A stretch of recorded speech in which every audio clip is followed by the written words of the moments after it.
ஆண்டவரால் ஆசீர்வதிக்கப்பட்ட அருமையான தேவ ஜனங்களே, இன்று நாம் வாசிக்கக்கூடிய தலைப்பு என்னவென்றால் பலமும் திடமனதும். நான் மோசேயோடே இருந்தது போல உன்னோடும் இருப்பேன். நான் உன்னை விட்டு விலகுவதும் இல்லை, உன்னை கைவிடுவதும் இல்லை. யோசுவா 1வது அதிகாரம் 5வது வசனம். ஒவ்வொரு இரவும் தன்னுடைய கண்களை மூடும் பொழுது இருள் தன்னை சூழ்வதை காலேபு உணர்ந்து கொள்வான். கோஸ்டாரிக்கா நாட்டில் இருக்கும் மரத்தினால் செய்யப்பட்ட அவனுடைய வீடு அவ்வப்போது உராய்வதினால் அந்த அறையின் நிசப்தம் கெட்டுவிடும். பிறகு பலகணிகளில் உள்ள வௌவால்கள் ஆட்டம் பிடிக்கும், சத்தம் போடும். அவனுடைய அம்மா அவன் அறையில் ஒரு சிறிய விளக்கை வைத்திருந்தார்கள். ஆனாலும் அவன் இருட்டுக்கு பயந்து கொண்டிருப்பான். ஒரு நாள் இரவில் அவன் அப்பா அவனுடைய படுக்கை கால்மாட்டில் ஒரு வேத வசனத்தை மாட்டி வைத்தார். அது யோசுவா 1வது அதிகாரம் 9வது வசனம்.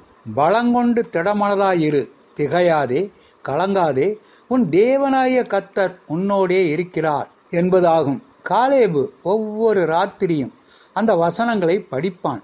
அவன் கல்லூரி சேர்கிற வரை அந்த வசனத்தை வைத்திருந்தான். யோசுவா 1ஆம் அதிகாரத்தில் மோசே இறந்த பின் தலைமை யோசுவாவுக்கு மாறுவதை பற்றி நாம் படிக்கின்றோம். பலங்கொண்டு திடமனதாயிரு என்ற கட்டளை திரும்ப திரும்ப அவர்கள் அதன் முக்கியத்துவத்தை உணரத்தக்கதாக யோசுவாவுக்கும் இஸ்ரவேலருக்கும் கொடுக்கப்பட்டது. வசனம் 6, 7, 9. எதிர்காலம் நிலையற்றது போல் காணப்பட்டதால் இஸ்ரவேலர் கலங்கி போயிருந்தார்கள். அப்பொழுது இறைவன் அவர்களுக்கு உறுதியளிக்கும் வகையாக, நான் மோசேயோடு இருந்தது போல உன்னோடும் இருப்பேன், நான் உன்னை விட்டு விலகுவதும் இல்லை, உன்னை கைவிடுவதும் இல்லை. வசனம் 5 என்று கூறுகின்றார். பயப்படுவது இயற்கைதான் என்றாலும் நீடிய பயம் நம்முடைய சரீரத்தையும் ஆத்மாவையும் பாதிக்கவே செய்யும். அந்த காலத்தில் ஆண்டவர் தம்முடைய ஊழியக்காரர்களை ஊக்குவித்தது போலவே நாமும் அவருடைய வாக்குத்தத்தங்களை நம்பிக்கொண்டிருந்தால் பலங்கொண்டு திடமனதாய் இருக்கலாம். கூறினவர் சிண்டி ஹெஸ் காலப் காஸ்பர். உன்னுடைய ஆழமான தொடர்ந்து வரும் பயங்கள் என்ன? இறைவனின் வாக்குத்தத்தங்களை தியானம் செய்யும் பொழுது நீ எப்படி பயத்தையும் கவலையையும் மேற்கொள்வாய்?